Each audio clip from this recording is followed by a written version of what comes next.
Modifikuotas liemens pakėlimas. Pratimą pradėsime atsiguldami ant žemės, sulenkdami kojas per kelius ir abi rankas pakišdami po nugaros apatinė dalimi, sukurdami jiems atramą. Suraskite savo tinkamą poziciją ir pradėsime pratimą ištiesdami vieną koją.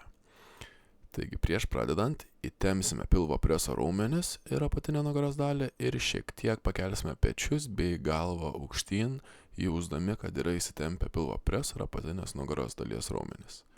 Viršuje sulaikysime 5 sekundės ir tuomet po 5 sekundžių atsipalaiduokite, kelis kartus prasikvėpuokite ir kartuosime pratimą.